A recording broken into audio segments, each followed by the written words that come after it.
இன்னைக்கு என்ன பார்க்க போறோம் அப்படின்னா 12ஆம் அதிகாரத்துக்கும் 16ஆம் அதிகாரத்துக்கும் ஒரு வித்தியாசம். அங்க ரெண்டு இடத்துல ஜெபம் நடக்குது. அந்த ரெண்டு ஜெபத்துக்கும் உள்ள வித்தியாசத்தை நம்ம பார்க்க போறோம். 12ஆம் அதிகாரம் 5வது வசனம். அப்படியே பேதுரு சிறைச்சாலையில் காக்கப்பட்டிருக்கையில் சபையார் அவனுக்காக தேவனை நோக்கி ஊக்கத்தோடு கூட ஜெபம் பண்ணினார்கள். இன்னொன்று 16வது அதிகாரம் 25வது வசனம். நடு ராத்திரியிலே பவுலும் சீலாவும் ஜெபம் பண்ணி தேவனை துதித்து பாடினார்கள். காவலில் வைக்கப்பட்டவர்கள் அதை கேட்டு கொண்டிருந்தார்கள். நல்லா கவனிங்க, இந்த ரெண்டு ஜெபத்துக்கும் உள்ளதான வித்தியாசம். பேதுரு சிறைச்சாலையில் வைக்கப்பட்டார். பேதுருவை விடுதலையாக்கும்படிக்கு ஜனங்கள் ஜெபம் பண்ணினார்கள். இங்கே பவுல் சிறைச்சாலையில் வைக்கப்பட்டார். பவுலும் சீலாவும் அங்கே அவர்கள் ஜெபித்து பாடிக்கொண்டிருந்தார்கள், துதித்து பாடித்து கொண்டிருந்தார்கள். இது ரெண்டுத்துக்கு என்ன வித்தியாசம் அப்படின்னு கேட்டிங்கன்னா, இங்கே ரொம்ப சகஜமாக நான் ரொம்ப சொல்லுவேன். நான் சில விஷயங்களை ரொம்ப ஆச்சரியமாக பார்ப்பேன்.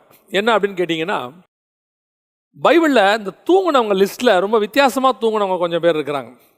ஒன்று யோனா தூங்குனது, இன்னொன்று இயேசு கிறிஸ்து படகுல தூங்குனது, இன்னொன்று சூரச்செடிக்கு கீழே எலியா தூங்குனது.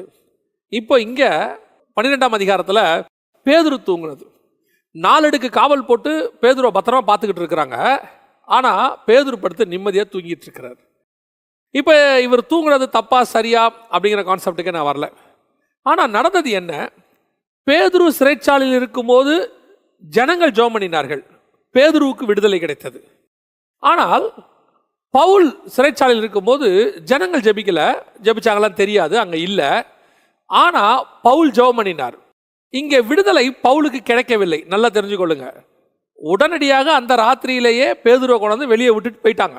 ஆனால் இங்கே பவுலை விட்டுட்டு போல, பவுல் சிறைச்சாலைக்குள்ளே இருக்கிறார். ஆனால் 2 இடத்திலும் ஒரு காரியம் நடைபெறுகிறது. இங்கே விசுவாசிகள் ஜெபம் பண்ணார்கள், சிறைச்சாலையின் கதவுகள் திறந்தது பேதுருவுக்கு. அங்கே பவுல் ஜெபம் பண்ணினார், சிறைச்சாலையின் கதவுகள் திறந்தது. ரெண்டுமே சிறைச்சாலை கதவு திறந்திருக்கு. அப்போ இதில் நமக்கு ஒரு விஷயம் நல்லா தெரியுது. நாம் ஜெபம் பண்ணும் போது, நாம் ஜெபம் பண்ணாலோ அல்லது நமக்கு யார் ஜெபம் பண்ணாலோ, நமக்கு சிறைச்சாலையினுடைய கதவுகள் கண்டிப்பாக திறக்கும். சிறைச்சாலையினுடைய கதவுகளை திறப்பதற்கு ஜெபம் ஒரு மிக முக்கியமான டூல் அப்படின்னு நம்ம பார்க்கிறோம். இப்போ யோபுவின் நண்பர்களை குறித்து பார்க்கிறோம். யோபுவின் நண்பர்கள் யோபுக்கு அகைன்ஸ்டாக பேசுறாங்க. இப்போ கர்த்தர் அந்த நண்பர்களை பார்த்து சொல்றாரு, நீங்க நண்பனாகிய யோபுவை போல நிதானமாய் பேசவில்லை. இப்போ நீங்க யோபுகிட்ட போங்க, அவன் உங்களுக்காக வேண்டுதல் செய்வான். வசனம் சொல்லுது, கர்த்தர் யோபுவின் முகத்தை பார்த்தார். இப்போ யோபு ஜெபம் பண்ணினாரு. கர்த்தர் யோபுவின் சிறையிருப்பை மாற்றினார். ரொம்ப அழகா அந்த வசனத்தை நீங்க பார்த்தீங்கன்னு சொன்னா தெளிவா இருக்கும். யோபுவின் புஸ்தகம் 42ஆம் அதிகாரம் 10வது வசனம். யோபு தன் சிநேகிதருக்காக வேண்டுதல் செய்த போது கர்த்தர் அவன் சிறையிருப்பை மாற்றினார். அதான் ரொம்ப முக்கியமான வாசம். அப்போ யோபு நண்பர்களாக ஜெபம் பண்றாரு. அப்ப அந்த ஜெபம் சிறையிருப்பை மாத்துது. அதான் சொல்றேன். இங்க பேதுரு சிறையிருப்புக்குள்ள இருக்கிறாரு, அங்கே பவுல் சிறையிருப்புக்குள்ள இருக்கிறார். அப்ப அந்த சிறையிருப்பை மாற்றுவதற்கு ஜெபம் ரொம்ப அவசியம். இப்ப நீங்க கேட்கலாம், அப்ப நாங்க ஜெயில இருக்கணுமா? இல்ல. சிறையிருப்புக்கு ஒப்பாக சில சகோதரிமார்கள் சொல்லுவாங்க, இந்த குடும்ப வாழ்க்கையில ஜெயிலில் இருக்கிற மாதிரி இருக்கிறேன் அப்படிம்பாங்க. உண்மை, அவர்களுக்கு அமைந்த வாழ்க்கை அப்படிப்பட்ட ஒரு வாழ்க்கையாக இருக்கும். என்ன காரணம் அப்படின்னு கேட்டீங்கன்னு சொன்னா, அவர்களுக்கு வளைந்த கணவன் அப்படிப்பட்டவராக இருப்பார், இல்லை அந்த குடும்பத்தார் அப்படிப்பட்டவங்களா இருப்பாங்க, சிறைச்சாலையில் இருக்கிற மாதிரி இருக்கும். அப்படிப்பட்டவர்களுக்கு ஒன்று உங்கள் ஜெபம் அல்லது உங்களுக்காக யாராவது ஒருத்தர் ஜெபிக்கிற ஜெபம் நிச்சயம் உங்கள் சிறையிருப்பை மாற்றும். எத்தனை நாட்கள் இந்த சிறையிருப்பு, எத்தனை நாட்கள் நான் உள்ள இருக்கணும், எனக்கு இப்படி ஒரு வாழ்க்கையா அப்படின்னு சொல்லுவாங்க. சிலர்லாம் பார்த்தீங்கன்னா நமக்கு சொல்லுவாங்க இல்லையா, கிளியை பிடிச்சி கூண்டில் வச்சிருக்காங்க, அது நல்லா தான் பாடுது ஆனால் ஜெயிலுக்குள்ளே இருக்குதுன்னு. அந்த மாதிரி தான் வாழ்க்கை நல்லா இருக்கும். பார்க்குறவங்கெல்லாம் சொல்லுவாங்க, நல்ல ஆசீர்வாதமாக இருக்கிற, உனக்கு என்ன கவலை, எங்கள் அக்கா தங்கச்சிங்கள்லேயே உனக்கு தான் நல்ல வாழ்க்கை இருக்குது அப்படின்னு சொல்லுவாங்க. ஆனால் உள்ளே பார்த்தா தான் தெரியும் அவங்க ஜெயிலுக்குள்ளே இருக்கிறது. சில நேரத்தில் வெளியே நமக்கு ஒன்றுமே தெரியாது. அதே மாதிரி ஆண்களுக்கும் இருக்குது. நம்ம நிறைய சகோதரர்களை நினைக்கிறோம் இல்லையா, வெளிநாட்டில் வேலை செய்கிறாரு, அவருக்கு என்னங்க ஆயிரக்கணக்கில் சம்பாதிக்கிறார், லட்சக்கணக்கில் சம்பாதிக்கிறார், வீடெல்லாம் கட்டிட்டாரு. ஆனால் அந்த மனுஷனோட போய் நீங்கள் தங்கி பாருங்க, சவுதி அரேபியா போன்ற தேசங்கள்ல அங்கே வேலை செய்கிறவங்களோட பாருங்க, அந்த வெயிலில் அவங்க படுற அவஸ்தை, அங்கே முதலாளிங்கிட்ட அவங்க படுற அவஸ்தை, அந்த சம்பளத்தை வாங்குறதுக்குள்ளே அவங்க படுற பாடு. ஏன் மலேசியா போன்ற நாடுகளில் ரெஸ்டாரண்ட்டுக்கு வேலைக்கு போகிறவங்கள நான் பார்த்துருக்குறேன். அங்கே இருக்கிறவங்கள சிங்கப்பூர்லலாம் கிட்டத்தட்ட 18 மணி நேரம் 20 மணி நேரம் வேலை செய்கிறவங்களா இருக்கிறாங்க. அவங்க இங்கே வருஷத்துக்கு ஒரு தடவை வரும்போது சந்தோஷமாக வரும்போது நம்ம என்னமோ அவங்க ரொம்ப ஜாலியாக இருக்கிறாங்கன்னு நினைக்கிறோம். சிறையிருப்பு, இந்த சிறையிருப்பு மாறும். பல நேரங்களில் அந்த சிறையிருப்பை அவங்க சகிச்சுக்கிறாங்க. காரணம் என்னன்னா, குடும்ப பிரச்சனை, குடும்ப பாரம், கடன் தொல்லை இதெல்லாம் இருக்கும்போது வேற வழி இல்லாம அவங்க ஆனால் மனசுல இருக்கும், இந்த சிறையிருப்பு மாறினா நல்லா இருக்குமே, நான் கொண்டு போய் ஒரு நல்ல வாழ்க்கையில் நானும் அமைஞ்ச நல்லா இருக்குமே. கர்த்தர் சொல்றாரு, ஒன்று ஓன் ஜெபம், இல்லை உனக்காக யாரா ஜெபிக்கிற ஜெபம். கண்டிப்பா ஜெபம் சிறையிருப்பை மாற்றும். யோபினுடைய ஜெபம் சிறையிருப்பை மாற்றினது. பேதுருக்காக ஜெபித்த ஜெபம் சிறையிருப்பை மாற்றினது. பவுலுடைய ஜெபம் சிறையிருப்பை துறந்து கொடுத்தது. சிறை திறக்கும். கர்த்தர் உனக்கு ஒரு விடுதலையை கட்டளை இடுவார். இந்த காலை வேளையிலே நீ ஜெபிக்கிற ஜெபம் வீணாய் போகவே போகாது. கர்த்தர் நிச்சயமாக உன்னை விடுதலையாக்குவார். ஒன்று உனக்காக நீ ஜெபிக்கிற ஜெபமோ, இல்லை யாராவது உனக்காக ஜெபம் பண்ணிக்கிட்டு இருப்பாங்க. இது இப்படி ஒரு ஊழியங்களே இருக்கு. அடுத்தவருடைய குடும்பத்தில் இருக்கிற பிரச்சனையை சால்வ் பண்ணணும்னு ஜெபிக்கிறவங்க எத்தனையோ பேர் இருக்கிறாங்க. அவங்களோட ஜெபங்களுக்கு கர்த்தர் பதில் கொடுத்துக்கிட்டு இருக்கிறார். சீக்கிரத்தில் உன் சிறையிருப்பு திருப்பப்படும். இது ஒன்று. ஆனால் நம்ம எடுக்க வேண்டிய மிக முக்கியமான விஷயம் என்ன அப்படின்னு கேட்டிங்கன்னா, ஒருவேளை இந்த பேதுருவின் ஜெபம், பேதுரு தூங்கிட்டு இருக்கிறார் இல்லையா, இந்த பேதுரு ஜெபிச்சிருந்தா என்ன ஆயிருக்கும்? சிறையிருப்பு நேரத்தில் பல நேரங்களில் இந்த தூக்கம் வருது பார்த்தீங்களா? இந்த தூக்கம் ஏன் வருது? நான் பார்க்கும்போது எலியா நல்லா தூங்குவார். அந்த சூரச்செடி கீழே படுத்து தூங்குவார். தூங்கும்போது அவர் சொல்கிற வார்த்தை என்ன தெரியுமா? போதும் கர்த்தாவே, நான் சாகிறேன், நான் என் பிதாக்களை பார்க்கலாம் நல்லவன் அல்ல, நான் போய் சாகிறேன் அப்படிம்பார். அப்படி சாகிறேன்னு சொன்னவர் எப்படி படுத்து தூங்குறாரு? இப்போ இவரை பிடிச்சி அடிச்சிருக்கிறாங்க, எப்படி இவரால் தூங்க முடியுது அப்படின்னு கேட்டிங்கன்னு சொன்னால், பல நேரங்களில் இந்த சரீரம் டயர்டாகும் போது ஒரு தூக்கம் ஒன்று வரும். அது சரீரம் டயர்டாகி தூங்குது. அதுக்கு மேலே அந்த சரீரத்தால் வேலை பார்க்க முடியாது. கண்ணெல்லாம் அப்படியே மூடிட்டு வரும். அது ஒன்று இருக்கு. ஆனால் ரெண்டாவது இருக்கு, ஆத்மா டயர்டாகும் போது தூக்கம் வரும். பயங்கரமான டிப்ரெஷனுக்குள்ளே போகும்போது, ரொம்ப துக்கத்துக்குள்ளே போகும்போது, அவனை காப்பாற்றுறதுக்கு கர்த்தர் கொடுத்துருக்கிற மிகப்பெரிய கிஃப்ட் தான் அந்த தூக்கம். எப்படா இவ்வளோ துக்கத்தில் நீ தூங்குற அப்படின்னா, அவன் தூங்கலைன்னா அவனுக்கு பைத்தியம் முடிச்சிடும்.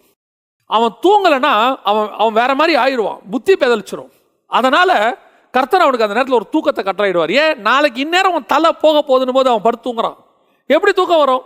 அவன் தூங்காவிட்டால் அவன் பயந்தனுடைய உச்சத்தில் இருக்கான், டிப்ரெஷன். இப்போ பேதுரு நாளைக்கு என்ன நடக்கும் தெரியாது, சங்கத்தில் பிடிச்சி வச்சாச்சு, நாளைக்கு இந்நேரம் இவனை க்ளோஸ் பண்ணுன்னு சொல்லியாச்சு. இப்போ படுத்து நம்ம தூங்குறாரு. அப்போ நம்ம எல்லாம் நினைக்கிறோம், பேதுரு படுத்து தூங்குறாரு, எப்படி நிம்மதியாக தூக்கம் வரும்? இல்லைங்க, பேதுருக்கு டிப்ரெஷனுடைய உச்சம். இதுக்கு மேலே என்ன, நாளைக்கு சாக போகிறோம், அவ்வளோதான் கர்த்தர் கொடுத்த தூக்கம். ஆனால் பவுல் அப்படி அல்ல. பவுல் ரொம்ப டிஃபரெண்ட். பவுலுடைய ஜெபம், இந்த நேரத்தில் அடிச்சிருக்காங்க, தொழுமரத்தில் கட்டி இருக்கிறாங்க, ஏறக்குறைய அரை நிர்வாணமாக இருக்கிறாரு.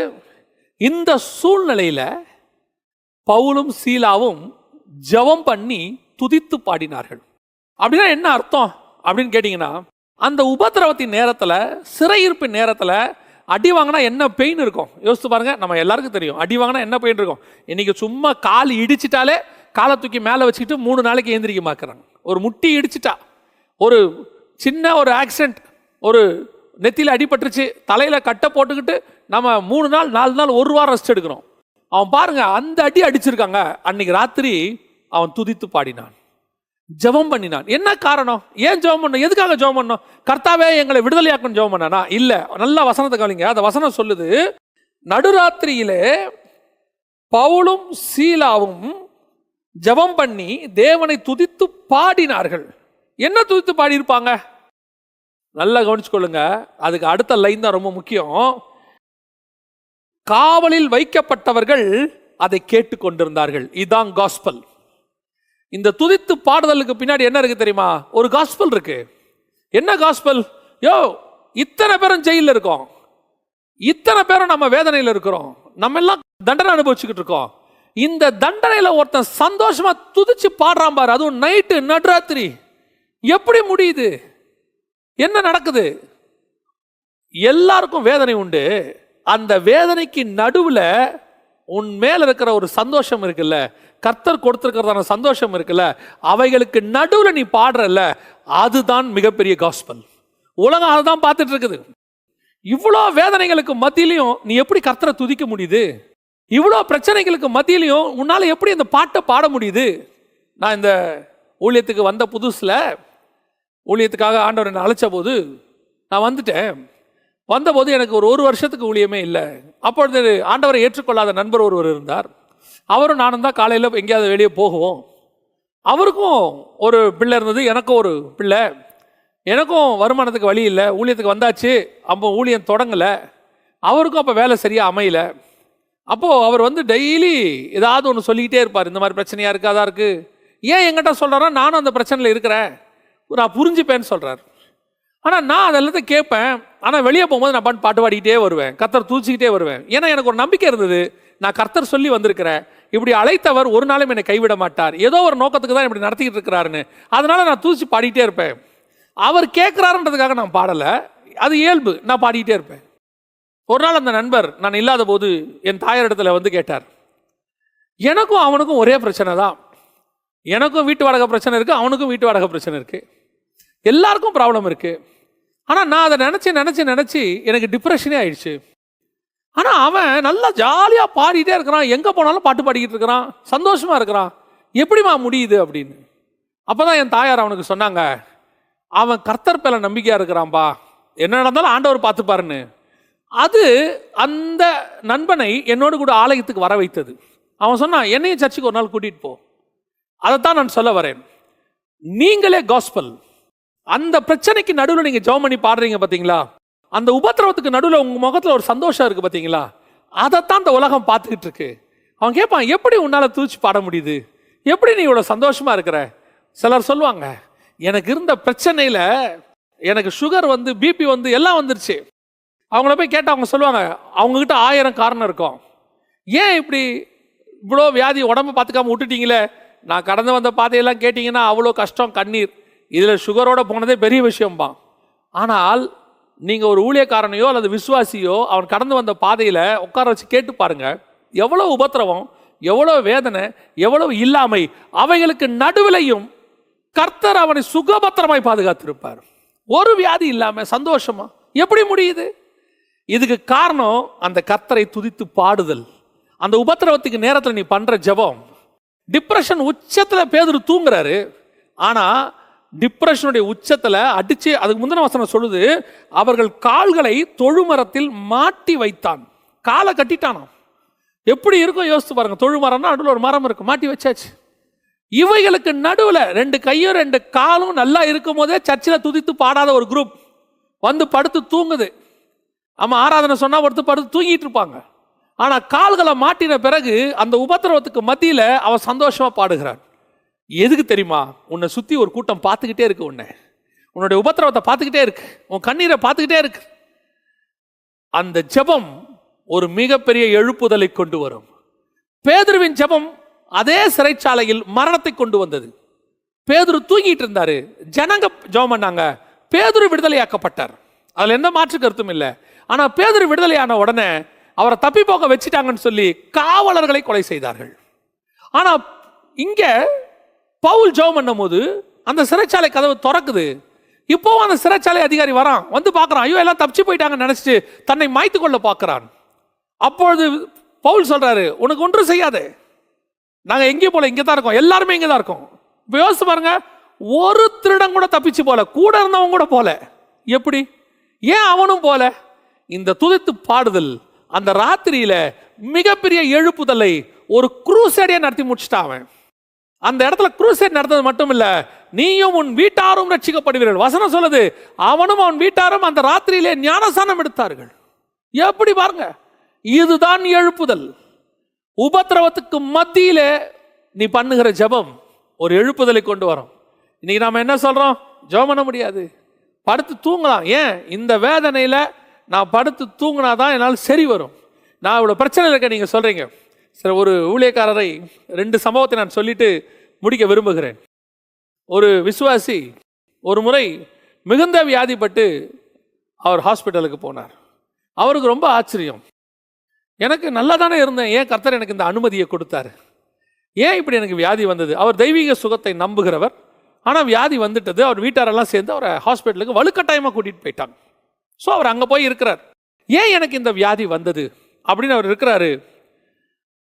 முதல் நாள் ஹாஸ்பிட்டலில் படுத்திருக்கிறாரு. 2வது நாள் பக்கத்து பெட்டுக்காரங்கிட்ட பேச ஆரம்பிச்சாரு. 3வது நாள் அவர்களுக்காக இவர் ஜெபிக்க ஆரம்பிச்சாரு. அந்த வார்டில் இருந்த 16 பெட்டு அத்தனை பேருக்கும் சுவிசேஷம் போச்சு. அத்தனை பேருக்கும் காஸ்பல் சொன்னாரு. அதுல ஒரு சிலர் ஹீல் ஆனாங்க. இவர் 3 நாள் வெளியே வரத்துக்குள்ளேயே 16 பேருக்கு மேல காஸ்பலை சொல்லி அதுல 2-3 பேர் ஆண்டவரை ஏற்றுக்கொண்டு இப்போ அவர் வெளியே வரும்போது சாட்சி சொன்னாரு, நான் அந்த உபத்திரவத்தின் மத்தியில் பெட்டில் படுத்திருக்கும் போது கர்த்தர் ஏன் கொண்டு போனார்னு கண்டுபிடிச்சேன். காரணம், நான் ஜெயிலுக்குள்ள போனதுக்கு காரணம், நான் பெட்டுக்குள்ள ஹாஸ்பிட்டலுக்கு போனதுக்கு காரணம், என்னை சுத்தி ஒரு கூட்டம் ரட்சிக்கப்பட வேண்டியிருக்கு. அதுதான் அந்த ஜெபம், அங்க பண்ற ஜெபம். ஏன் என்னை கொண்டு போய் இந்த உபத்திரவத்தில் வச்சிருக்கிறாரு, ஏன் என்னை கொண்டு போய் இந்த வேதனையில் வச்சிருக்கிறாரு? நான் சிறைச்சாலைக்குள்ள இருக்கிறேனே, உன்னை சுத்தி ஒரு கூட்டம் உன்னை பார்த்துக்கிட்டே இருக்குது. அவைகளுக்கு நடுவில் உன்னுடைய ஜெபம், உன்னுடைய துதித்து பாடுதல், உன்னுடைய சந்தோஷம், எல்லாரும் துக்கமா இருக்கும்போது நீ களிப்பா இருக்கிறீங்க, சந்தோஷமா இருக்கிறீங்களே, அதை பார்க்கவே ஒரு கூட்டம் ரட்சிக்கப்பட போகிறது. அதுக்கு தான் கர்த்தர் உங்களை அந்த சிறைச்சாலைக்குள்ளே வச்சிருக்கிறார். 2வதாக, ஒரு தேவ ஊழியரை காரணம் இல்லாமல் அரெஸ்ட் பண்ணினாங்க. காரணம் இல்லாமல் அரெஸ்ட் பண்ணி கொண்டு போயிட்டு அவரை ஜெயிலில் கொண்டு போய் வச்சாங்க. ஒரு பெரிய சிறைச்சாலையில் கொண்டு போய் வச்சாங்க. அப்போ அவரை கொண்டு போகும்போது அவர் சொன்னார், எனக்கு ஒரே ஒரு பைபிள் மட்டும் கொடுங்க, நான் வேற எதுவும் எடுத்துகிட்டு போக விரும்பலைன்னு கொண்டுட்டேன். ஜெயிலுக்கு போனார், பைபிளை மட்டும் எடுத்துகிட்டு போனார். கிட்டத்தட்ட 15 நாள் அவரை ஜெயிலுக்குள்ளே வச்சுருந்தாங்க. இது போலீஸ் ஸ்டேஷனுக்குள்ளே இல்லை, சிறைச்சாலையில். அங்கே பெரிய சிறைச்சாலை. அங்கே நூற்றுக்கணக்கான கைதிகள். 15 நாள் அங்கே இருந்தார். அந்த 15 நாளுக்கு அவர் மேலே உள்ள கேஸ் ஒன்றும் இல்லைன்னு ஆயிடுச்சு. அது ஒரு பொய்யான வழக்கு. அந்த ஊழியக்காரர் மேலே அங்கே சுற்றி உள்ளவங்க பொய்யா சொல்லியிருக்கிறாங்க, நிரூபணமாகி அவர் விடுதலை பண்ணாங்க 15 நாள். 15 நாள் கழித்து அவர் வெளியே வந்தார். அப்பொழுது விசுவாசிகள்லாம் கேட்டாங்க, எதுக்கு பாஸ்டர் உங்களுக்கு இந்த நிலைமை? ஏன் உங்களை ஆண்டவர் இந்த மாதிரி அனுமதி கொடுத்தாரு? ஏன் உங்களை இப்படி ஜெயிலுக்கு போக அனுமதி கொடுத்தாரு அப்படின்னு கேட்டபோது அந்த ஊழியர் அந்த வார ஞாயிற்றுக்கிழமை ஆராதனையில் தன்னுடைய செய்தியில் அந்த சாட்சியை சொன்னார். அவர் சொன்னார், கர்த்தர் என்னை ஜெயிலுக்கு கொண்டு போனதுக்காக நான் கர்த்தரை ஸ்தோத்திரம் பண்ணுகிறேன். காரணம் என்ன தெரியுமா? நான் ஜெயிலில் இருந்த அந்த 15 நாளில் கிட்டத்தட்ட 100 பேருக்கு மேலே நான் காஸ்பல் சொல்லியிருக்கிறேன். 15 பேருக்கு மேலே ஞானஸ்தானத்துக்கு ஒப்பு கொடுத்தாங்க. நாங்கள் விடுதலையாகி வந்த உடனே ஞானஸ்தானம் எடுப்போம்னு சொல்லியிருக்கிறாங்க. கடைசியாக நான் 15ஆம் நாள் கிளம்பும் போது அங்கே சுற்றி இருந்தவங்களாம் சொன்னாங்க, ஐயா உங்களை இங்கிருந்து போக வேணான்னு சொல்கிறதுக்கு எங்களுக்கு மனசு வரல, ஏன்னா இது ஜெயிலு. ஆனால் நீங்கள் எங்கள் கூட இருக்கணும்னு நாங்கள் ஆசைப்படுறோம். நீங்கள் இருக்கும் போது நாங்கள் இதை ஒரு தேவாலயமாகவே பார்க்குறோன்னு சொன்னாங்க. இதுதான் கர்த்தர் சிறைச்சாலையில் உன்னை வைத்ததுக்கான நோக்கம். நீ அங்கே இருக்கிற நாளில் நீ மற்ற கைதியை போல இந்த பாஸ்டர் புலம்பி இருந்தார்னு வச்சுக்கோங்க, ஐயோ என்னை அநியாயமாக உள்ள வச்சுட்டாருங்க, பாவிங்க படுபாவிங்கன்னு சொல்லி இருந்தா இவர் மேலே அவங்களுக்கு அந்த எண்ணம் வந்திருக்காது. அவர் அங்கே போய் சந்தோஷமாக வேதவசனத்தை படிக்க ஆரம்பித்தார், ஜனங்களுக்கு சுவிசேஷம் சொல்ல ஆரம்பித்தார், பாட்டு பாட ஆரம்பித்தார். முடிவு என்ன தெரியுமா? அவன் சொன்னா, இந்த தேவன் எனக்கு வேணும். இதுதான் பேதுரு சிறைச்சாலையில் இருந்ததுக்கும் மற்றவங்க ஜெபம் பண்ணதுக்கும் பவுல் சிறைச்சாலையில் இருந்ததுக்கும் அவன் ஜெபம் பண்ணதுக்கும் உள்ளதான வித்தியாசம். நீங்க சிறைச்சாலையில் வைக்கப்பட்டீங்களா? அப்படிப்பட்ட சூழலில் இருக்கிறீங்களா? துதித்து பாடுங்க. உங்க சிறைச்சாலை கதவை உடனே கர்த்தர் திறந்துருவாரு. ஆண்டவர் அதுக்காக உள்ளே வைக்கல. ஆண்டவர் இல்லைன்னா உள்ள போக விடாமே தடுத்திருப்பாரு. கர்த்தர் எதுக்கு தெரியுமா உன்னை உள்ள போக அனுமதி கொடுத்தார்? உன்னை சுத்தி ஒரு கூட்டம் இருக்கு, அவங்க எல்லாம் ரட்சிக்கப்படணும், அவர்கள்லாம் உன் முகத்தில் இருக்கிற சந்தோஷத்தை பார்க்கணும். கர்த்தர் அந்த சிறைச்சாலைக்கு நடுவில் உன்னை எப்படி ஆசீர்வச்சார்னு பார்க்கணும், அவைகளுக்கு நடுவில் இருந்து உன்னை எப்படி விடுதலையாக்கினார்னு பார்க்கணும். இதுக்கு தான் கர்த்தர் அனுமதி கொடுத்திருக்கிறார். ஆகவே உன் உபத்திரவத்தில் சந்தோஷமா ஜெபம் பண்ணுங்க, கர்த்தர் உங்களை விடுதலையாக்குவார். நம்ம ஜெபம் பண்ணுவோமா? சர்வ வல்லமையுள்ள தகப்பனே, இந்த அருமையான காலை வேளைக்காக உமக்கு நன்றி. கிருபையுள்ள கரத்தில் தாழ்த்துகிறோம் அப்பா. எத்தனையோ பேர் சிறைச்சாலை அனுபவத்துக்குள்ள இருக்கிறாங்க. குடும்ப வாழ்க்கையில, வேதனையில, ஊழியத்தின் பாதையில, ஆண்டவரே அவங்க வேலை பார்க்குற ஸ்தலத்தில், வெளிநாட்டில் எத்தனையோ பேர் அப்படி ஒரு சிறைச்சாலை அனுபவத்துக்குள்ள இருக்கிறாங்க. அவங்க பார்க்கறதுக்கு தான் அவங்க நல்ல பெரிய குடும்பம், நல்ல வெளிநாடு வாழ்க்கை, ஆனால் உள்ளுக்குள்ள எவ்வளவோ வேதனை. இந்த சிறைச்சாலையிலிருந்து அவர்கள் விடுதலை ஆகட்டும் ஆண்டவரே. அவர்கள் விடுதலை ஆக்குவது மாத்திரமல்ல, அவர்கள் மூலமாக ஒரு கூட்டத்தையும் ரட்சிக்கப்பட போற தயவுக்காய் ஸ்தோத்திரம்.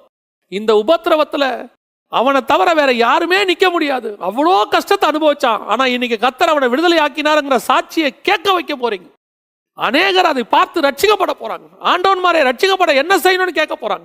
இந்த உபத்திரவத்தில் நீ எப்படி நின்ன, நாங்களும் நிக்கிறோம், எனக்கு சொல்லி கொடுன்னு வந்து ஓடி வர போறாங்க. கர்த்தர் அப்படி எடுத்து பயன்படுத்த போற தயவுக்காய் உமக்கு ஸ்தோத்திரம். ஜெபித்து துதித்து பாட கர்த்தர் கிருபை தாங்கப்பா. அந்த உபத்திரவத்துக்கு நடுவில் நாங்கள் துதிக்கிற துதி, நாங்கள் ஆராதிக்கிற ஆராதனை அநேகரும் மண்டைக்கு திரும்ப போறதுக்காக ஸ்தோத்திரம். கர்த்தர் வழி நடத்தும், நீர் மாத்திரம் மகிமைப்படும். எங்கள் ஆண்டவர் இயேசுவின் நாமத்தில் பிதாவே, ஆமென்.